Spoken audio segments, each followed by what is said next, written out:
Gambhira bridge દુર્ઘટના મામલે સૌથી મોટા સમાચાર। બ્રિજ પર લટકેલું ટેન્કર સફળ ઓપરેશન બાદ નીચે ઉતારી લેવામાં આવ્યું હોવાના સમાચાર અત્યારે મળી રહ્યા છે।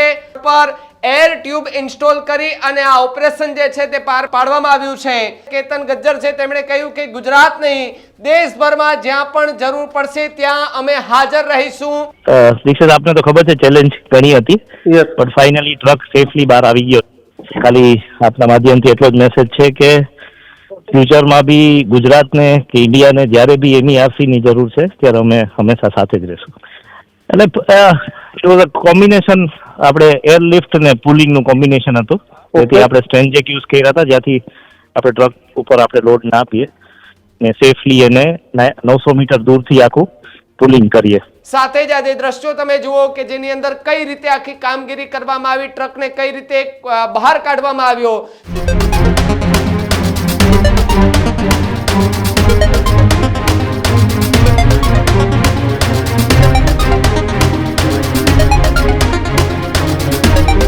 નમસ્કાર, આપ જોઈ રહ્યા છો ન્યૂઝ રૂમ અને આપની સાથે હું છું ભાવિક। મહત્વપૂર્ણ સમાચાર ગંભીરા બ્રિજ દુર્ઘટનાને લઈને સામે આવી રહ્યા છે કે જ્યાં 28 દિવસથી ફસાયેલો ટ્રક આખરે ત્યાંથી હટાવી લેવામાં આવ્યો છે। જે રીતે સતત 5 દિવસથી ચર્ચાઓ ચાલી રહી હતી એ ચર્ચાનો હવે અંત આવ્યો છે। ગંભીરા બ્રિજ દુર્ઘટના મામલે સૌથી મોટા સમાચાર। બ્રિજ પર લટકેલું ટેન્કર સફળ ઓપરેશન બાદ નીચે ઉતારી લેવામાં આવ્યું હોવાના સમાચાર અત્યારે મળી રહ્યા છે। મેરીન ઇમરજન્સી રિસ્પોન્સ સેન્ટર એટલે કે મર્ક જે કંપની છે તેને આ જવાબદારી સોંપવામાં આવી હતી। સ્થળ પર એર ટ્યુબ ઇન્સ્ટોલ કરી અને આ ઓપરેશન જે છે તે પાર પાડવામાં આવ્યું છે।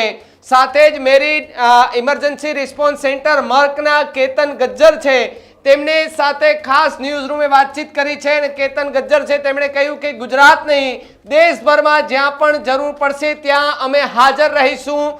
900 મીટર દૂરથી આ આખું રેસ્ક્યુ ઓપરેશન જે છે તે કરવામાં આવ્યું હોવાના સમાચાર મળી રહ્યા છે। 900 મીટર દૂર સુધી કોઈ પણ હિલચાલ પર પ્રતિબંધ લગાવી દેવામાં આવ્યો છે।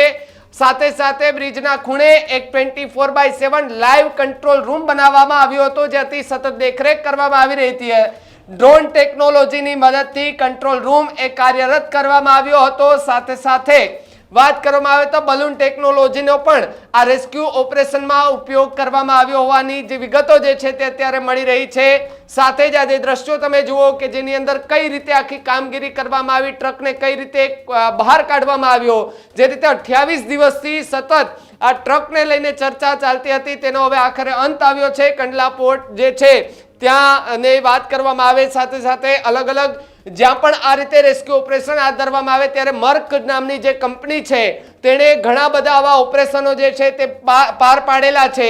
એમાંનું એક સૌથી મોટું અને રિસ્કી ઓપરેશન એક આ હતું કે જેની અંદર ગંભીરા બ્રિજ કે જે તૂટ્યો અને આ બ્રિજ પર ટેન્કર જે છે તે લટકી ગયું હતું અને તેને બહાર કાઢવા માટે થઈ કેટલી મથામણો હાથ ધરવામાં આવી હતી અને આખરે મર્ક નામની કંપની છે તેમણે જહેમત ઉઠાવી અને જહેમત ઉઠાવ્યા બાદ એમના જે એન્જિનિયરો છે તે ઘટના સ્થળે આવ્યા હતા। પહેલા બધું નિરીક્ષણ કરવામાં આવ્યું। નિરીક્ષણ થયા બાદ એમણે કહ્યું હતું કે આ ટ્રક જે છે તે કેવી રીતે હટાવવામાં આવશે તો બલૂન ટેકનોલોજીનો ઉપયોગ થશે। સાથે સાથે એ ટ્યુબને ઇન્સ્ટોલ કરવામાં આવશે અને ટ્યુબને ઇન્સ્ટોલ કર્યા બાદ એને હળવેથી ઉપર ખેંચવામાં આવશે આ પ્રકારની વાત હતી અને એ જ રીતે આખું ઓપરેશન પાર પાડવામાં આવ્યું હોવાની વિગતો જે છે તે અત્યારે મળી રહી છે। જે દ્રશ્યોની અંદર દેખાતા જે વિડીયો છે તેમાં જોઈ શકાય છે કે કઈ રીતે ટ્યુબને ઇન્સ્ટોલ કરવામાં આવ્યા હતા।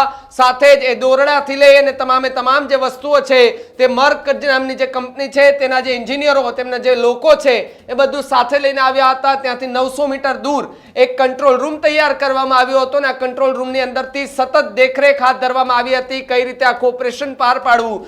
ખાસ કરીને કેતન ગજ્જર છે કે જેમણે ન્યૂઝ રૂમ સાથે એક્સક્લુઝિવ વાત કરી અને આખી માહિતી એમણે આપી હતી અને કેવી રીતે આખું ઓપરેશન પાર પાડવામાં એટલે કે એ પહેલા પાનાથી લઈને આ જે ટેન્કર હટ્યું છે ત્યાં સુધીની એમણે વિગતવાર માહિતી આપી છે। શું કહ્યું કેતન ગજ્જરે આવો સાંભળીએ। કઈ રીતે ચાલ્યું, કેટલા દિવસ સુધી ચાલ્યું ને કેવા પડકારો હતા? દીક્ષિત આપને તો ખબર છે ચેલેન્જ ઘણી હતી પણ ફાઇનલી ટ્રક સેફલી બહાર આવી ગયો ધ્યાનમાં રાખીને। ખાલી આપના માધ્યમથી એટલો જ મેસેજ છે કે ફ્યુચરમાં બી ગુજરાતને કે ઇન્ડિયાને જ્યારે બી NERC ની જરૂર છે ત્યારે અમે હંમેશા સાથે જ રહીશું. કેતનભાઈ, કઈ કોઈ રીતે બી આ આવી નથી. ઓપરેશન કઈ રીતે ચાલ્યું, કઈ ટેકનોલોજીનો ઉપયોગ કરાયો? એટલે ઇટ વોઝ અ કોમ્બિનેશન, આપણે એરલિફ્ટ ને પુલિંગનું કોમ્બિનેશન હતું. તેથી આપણે સ્ટ્રેન્જેક યુઝ કર્યા હતા, જ્યાંથી આપણે ટ્રક ઉપર આપણે લોડ ના આપીએ ને સેફલી એને 900 મીટર દૂરથી આખું પુલિંગ કરીએ, જેથી બ્રિજનું ડેમેજ હતો, બ્રિજને બી કોઈ ફર્ધર ડેમેજ કરવામાં નથી આવ્યું. ઓકે, ટ્રક હવે સેફલી બહાર છે. બસ થોડી જ વારમાં અમે એને બારોબાર સુધી લઈ લેશું. આવી ગયો છે. કેતનભાઈ, તમે સરકારને મળ્યા ત્યારે 7 દિવસનો આપણે સમય માંગ્યો હતો કે 7 દિવસમાં, પણ લગભગ 3 દિવસમાં આખું ઓપરેશન પૂરું થઈ ગયું. જ્યારે સરકારે તમને કામની વાત કરી ત્યારે તમને શું લાગતું હતું, કેટલું, કારણ કે તમારું મોટા ભાગનું કામ દરિયામાં છે કે બીજા દેશનું કામ હોય, આ પહેલી વખત એવું હતું કે ચેલેન્જિંગ છે મોટી? ચેલેન્જિંગ તો હતું, કારણ કે બે બાજુ આપણે પાણી છે ને બીજું કોઈ આપણે એક્સેસ હતું નહીં, કોઈ મોટી હાઇડ્રા કે ક્રેન લઈ ના જઈ શકીએ. એટલે બટ હા, અમારો જે મરીન સાલ્વેજનો એક્સપિરિયન્સ છે એ આજે અમને કામ લાગ્યો છે ને એને લીધે આ સક્સેસ મળ્યું છે. બિલકુલ. ને ગુજરાત ગવર્મેન્ટે અમારા ઉપર ભરોસો કરી ને અમને વોલેન્ટરી જવાબદારી આપી હતી કે ભાઈ આપા ગમે એમ કરીને અમને ટ્રકને બહાર કાઢી આપો. બિલકુલ બિલકુલ, આભાર કેતનભાઈ, મારી સાથે જોડાવા બદલ. Thank you.